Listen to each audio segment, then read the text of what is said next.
Hello, and thank you for tuning in for this screening of the documentary film Inventing Tomorrow, which highlights the research and stories of a few talented, young environmental scientists who competed in ISEF 2017. I'm Karen Shelley, Director of Strategic Partnerships at Society for Science and the Public.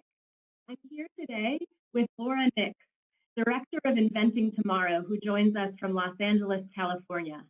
Also here with us today are two stars from the film, Jared Goodwin, ISEF alum who joins us from Hilo, Hawaii, and Nuha Ansaresi, ISEF alum who joins us from Bangka, Indonesia. Hello, everyone. Laura, I'd like to start with you. What inspired you to make Inventing Tomorrow? I was inspired to make the film after making another film about environmental issues and feeling that it's very important for us to tell stories about environmental issues that leave audiences with a sense of agency and hope. And I had the opportunity to attend an ISEF, and I met a number of students who were doing research on issues that were local to them. There were environmental issues that were happening in their community that were very personal to them, and they felt very strongly about creating some kind of a solution or a data set to be able to study this because of their personal experience with this place and their love of their home. And that seemed to me to be an excellent basis from which to tell this story. So that then I set upon trying to find students from around the world to be able to tell their own story about how they were using their science project to address an environmental issue that was local to them. And that's how I met the two people that we have here today, Nuha and Jared, as well as another team from Mexico and Sahiti from India, who are the four teams who appear in the film. Great, thank you. That connection of local is actually a great lead-in for my next question, which is for Jared. I'd love for you to just briefly tell us about what your ISEF project was for the 2017 competition, and also what you were observing locally that inspired your project. Well, my ISEF project in 2017 was based on developing a model that could actually predict how heavy metals such as lead and arsenic could potentially travel through inundating tsunamis. And I was basically inspired to do this project mainly because my own grandmother and my family had actually faced the 1946 and 1960 tsunamis. And through that, I already had an interest in soil sciences and basic geology. And so I decided I wanted to combine my two interests. And in that process, for about 4 years, I continued this project. And finally, in 2017, I was able to present this project as the study has become. And hopefully, my goal is that this project can not only raise awareness, but also, give people a way of analysis in assessing disaster that hit a place so close to home here. All right, thank you.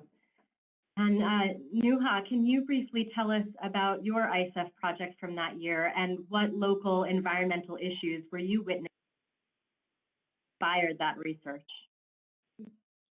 So yes, my ISEF project was creating a water filter made from modified sand to help reducing heavy metal ions in mining water. And the local issue that I was witnessing, which is it inspired me so much, is the change of our environment due to the mining activities. And at the movie, you will see how people mine the sand minerals, both legally and illegally, both with the big dredges or maybe small lots, and how the sand is being used on our electric devices and how it affected our community and environment. So there are approximately 10,000 of ex-mine ponds in Bangka. If you fly to Bangka, then you will see that many holes on it, and that was the thing that really inspired me to start an ISEF project.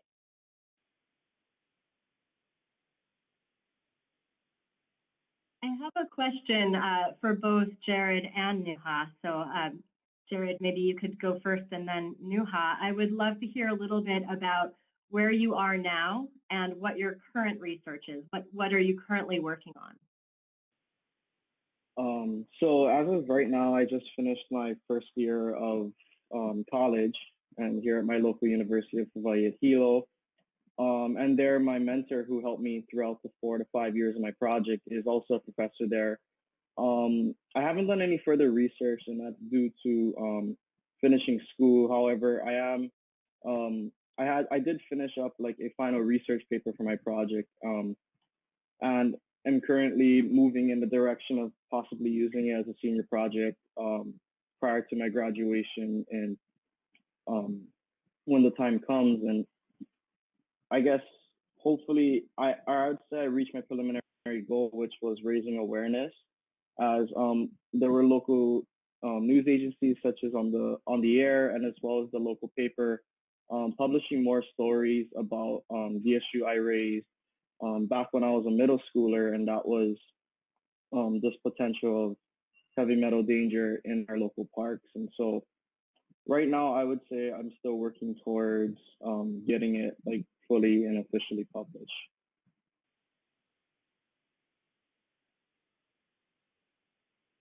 And Nuha, how about you? Where are you and what are you working on? I'm in my third year in university, currently studying environmental engineering with a full scholarship from Islamic University of Indonesia.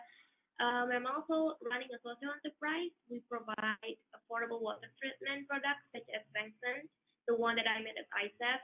And for the services, we provide free consultation on water and give wash education to people, especially those who live in the rural areas. And the research are included in our enterprise. The team who runs this is called R&D, or Research and Development Team. Research that we conduct is still with water pollution prevention, but we are focusing on people or community that are affected by water contamination or those who are difficult to get access to clean and safe water. Thank you. I know we're getting some questions from the audience, but before I move to those, I actually would love to hear from Laura before I forget. Can you tell us a little bit about how Inventing Tomorrow can be used as a teaching and learning tool? Yes, we've been running a very ambitious educational campaign ever since we released the film. And first of all, is any teacher in the United States that would like to get a free DVD of the film, you can go to our website, inventingtomorrowmovie.com, and request that DVD for your classroom, and it will be mailed to you for free. There's also some streaming options if that's preferable for you. It's also available on Amazon Prime. We also have a curriculum that's been developed with next-gen science standards that you can download from our website.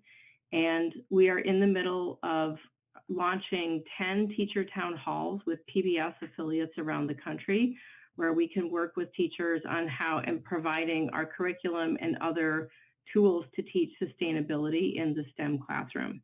And if you go to our website and sign up for our newsletter, we can keep you up to date on all those activities. We're also in the midst of creating 2 short films from the movie, and we're going to be sharing those with teachers and rolling it out to even more of those teacher town halls throughout the fall and the winter once everybody's out of lockdown and able to go outside. For people who that's not coming up anytime soon, we're developing a remote learning toolkit that you can access, and all of that will be available on our website. Great, thank you. We've got a great question that came in for both Jared and Nuha. The audience would love to know, how did you feel about having the cameras follow you around? If you, Jared, maybe you'd like to, well, either one, whoever would like to go first. I will go first. So actually, this was the first experience having cameras following me around, and many people were looking at us and they just confused why those cameras and crews were following us.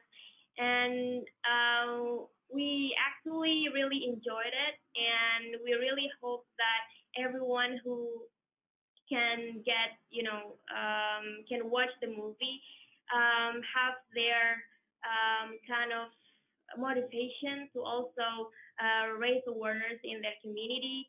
And we also want to make everyone can be inspired with the movie.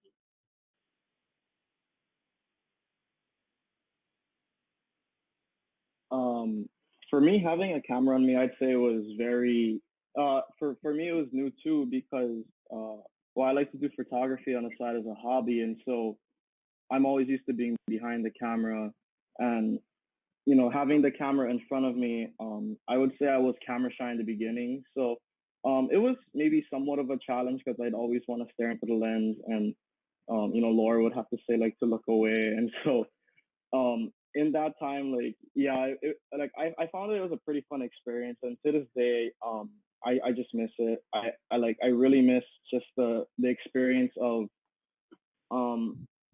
watching your life unfold before you, like seeing yourself like up on a screen in front of your own eyes is something, I'd say is like a once in a lifetime experience, and I'm super grateful for it.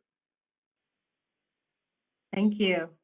Another great question that I'm actually going to add on a little bit to this one, and it's, again, is for both Nuha and Jared.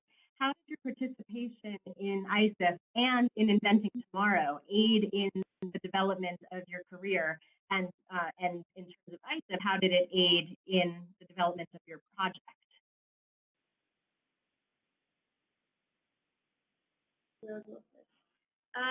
Maybe I will go first. The participation in ISEF was really helping me focus me on my academic. First is because I applied for a full scholarship in my university, and alhamdulillah, I can get it.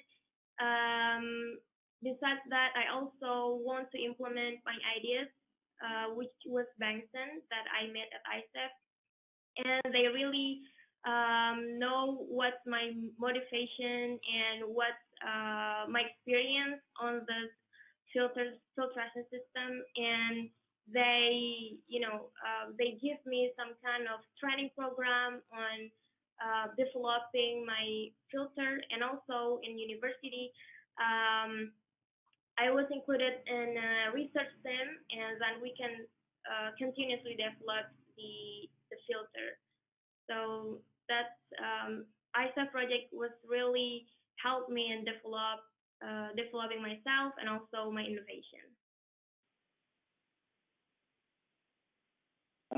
I guess for me, my participation in ISIF really allowed me to fully embrace my love for science and really, in the 2 times that I've been to the fair, it's created a lot of lifelong, you could say like friendships and also what I would call it as partnerships. And so it really like solidified my willingness to pursue environmental science as my major, which is currently what I'm studying for the 4 years here at my local university. And it really broadened my views, gave me an idea of the possible careers, different technology, and also just a lot of other connections you can make. And I feel like ISEF really is like a book of a million words. You're really given the opportunity to see, feel, and even be inspired by to do different things.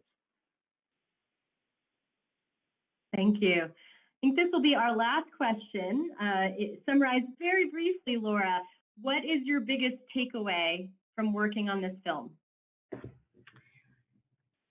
I think my biggest takeaway is how important it is to be observant to the world around you. And that's what impressed me about every student in our film, is that they open their eyes to see the problems that were in their local community. And instead of just walking by and saying, we're going to live with that, they decided that they had to be able to do something about it. And I think it's hard to do that. I think it's hard to have the courage to look at what's local to us and decide, I'm not just going to ignore that. I'm going to make this a problem that I'm going to tackle. And they decided to do that, and they were successful at it. And I just hope that it encourages other people to be as observant as possible about what's going on in your own community and how you might be able to tackle that using your STEM tools. And now the film is about to begin. So thank you very much, everyone. And you can join the film, which is over in